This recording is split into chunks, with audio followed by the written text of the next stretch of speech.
In this lecture, we're going to learn about a very important concept in the IT world, which is virtualization. We're going to see what virtual machines are and why are they so useful, and learn all the main concepts of virtualization.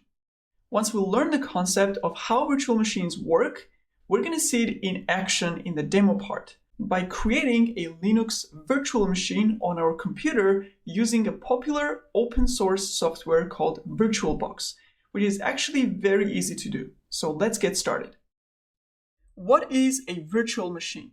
Imagine you have a Windows computer, and as we learned, a computer has hardware like CPU, RAM, and storage. So we would have a Windows operating system on top of that controls how applications use these hardware resources.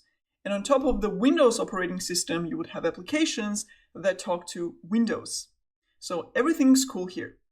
Now, what if you wanted to use Linux instead?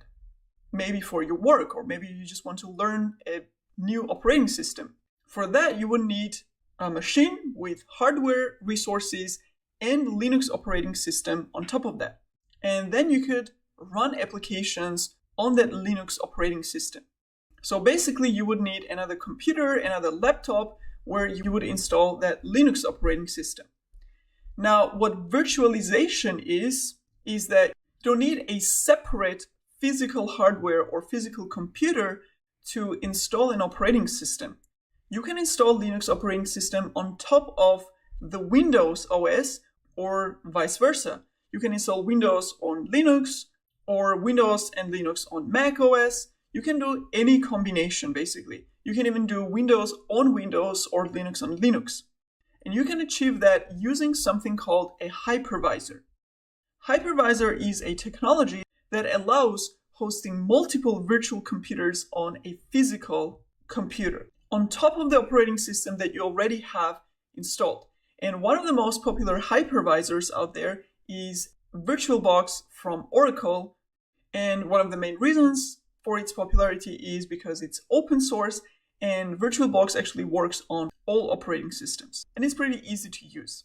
So VirtualBox will let you create a virtual computer on your Windows computer by telling the Windows operating system, hey, can I have some of your hardware resources that you manage to create a virtual CPU, virtual RAM, virtual storage for my virtual computer? And as I said, you can have multiple virtual machines that are running on your computer through a hypervisor. Now, note here that you can only give the virtual computer the hardware resources you actually have available on that computer. If you have 8 gigabytes of RAM and your Windows is using 4 gigabytes and you give your virtual machine another 4 gigabytes, then you have no RAM left to be used for another virtual machine, so you can't create another one. So basically now you are sharing the hardware resources of one machine to run multiple virtual machines. So this means that as long as you have one computer with one operating system, using the hypervisor like VirtualBox, you can install other operating systems on top of it. But these virtual machines actually don't see each other and they're completely isolated. So the virtual machine itself thinks that it is an independent computer. It's the only one running on that computer. It doesn't even know that it's a virtual machine. And it doesn't know that it's hosted on top of another operating system. And that separation is actually great because if something happens to that virtual machine, something breaks inside or someone hacks inside that virtual machine, it won't affect the main operating system. The main OS probably won't even know that the VM has some issues, and it doesn't care. So when this happens, you can just delete that VM and create a fresh new one super easily. Now, you're probably asking, what is it actually good for? What is the usage or benefits of having a hypervisor and having virtual machines on your computer? First of all, it's really great for learning new operating systems. So now you don't have to go and buy a new computer and install Linux on it. You can basically just host it on your Windows machine if you want to. Maybe you want to just experiment and play around with an operating system, but you don't want to actually destroy or endanger your main operating system. So you can quickly spin up a virtual machine, you can play around with it and do all the stuff that you want. And then once you're done with it, you can just basically remove it. Another great use case for virtual machines is if you want to test an application, like a web application that you're developing.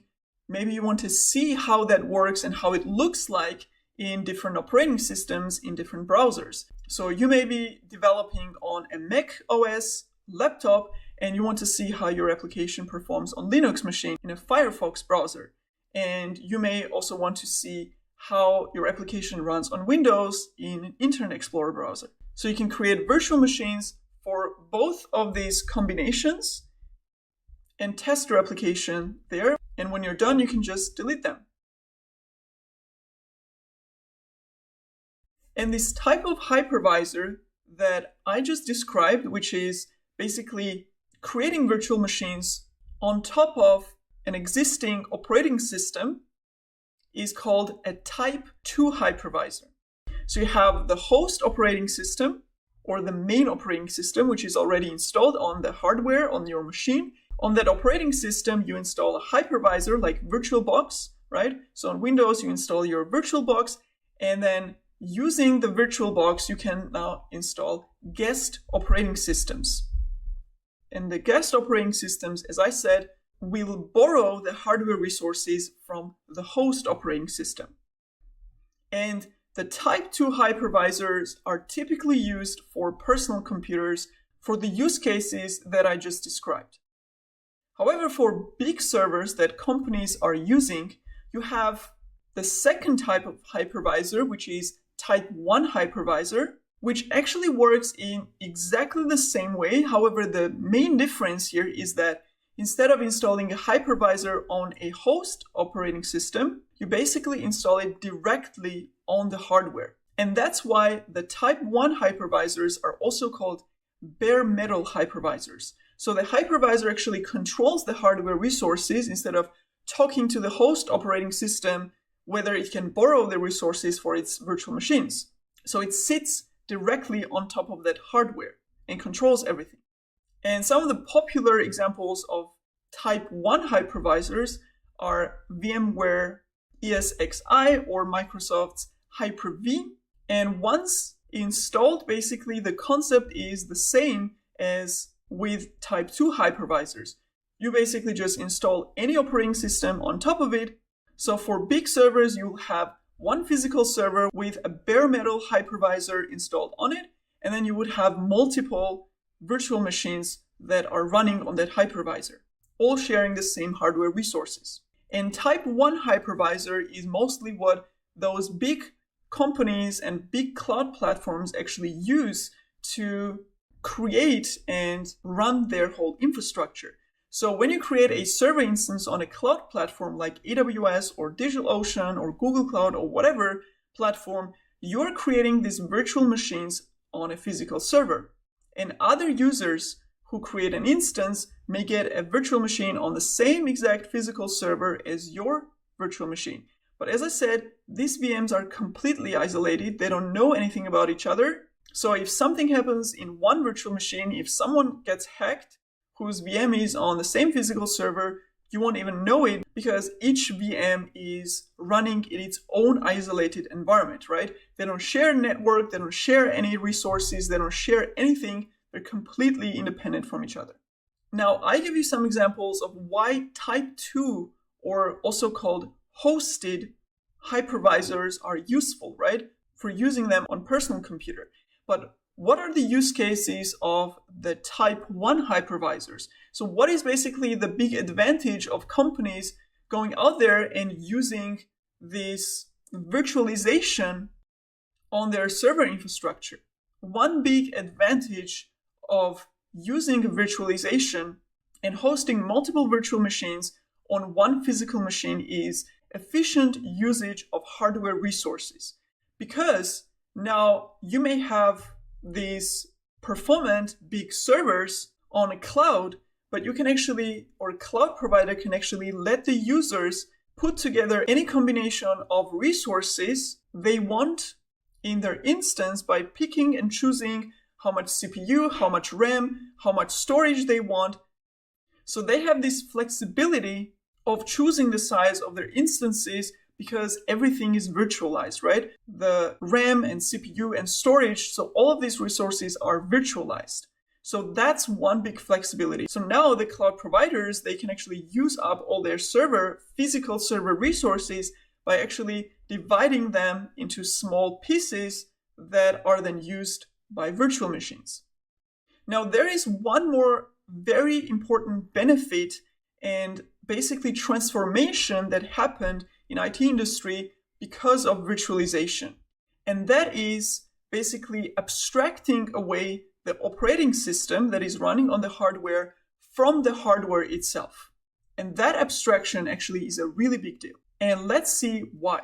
So before virtualization, when a company had a server, like their own database server or a server where Jenkins was running, they would manage it themselves, like install an operating system directly on it and then start installing applications on that operating system, like installing and configuring Jenkins or installing database application, etc.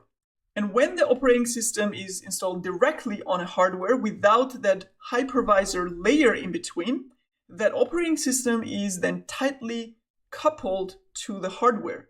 That means if the hardware component of the computer failed, like the hard disk exploded or the motherboard failed, whatever, and you couldn't replace that component because maybe it was an old server and you couldn't find that component anymore, or maybe it was just not repairable anymore for whatever reasons, it meant your whole computer would be useless and the operating system and the applications you installed and configured on it and all the data would be gone. So relying on that one physical box meant one point of failure and therefore high risk of losing all the services running on that machine.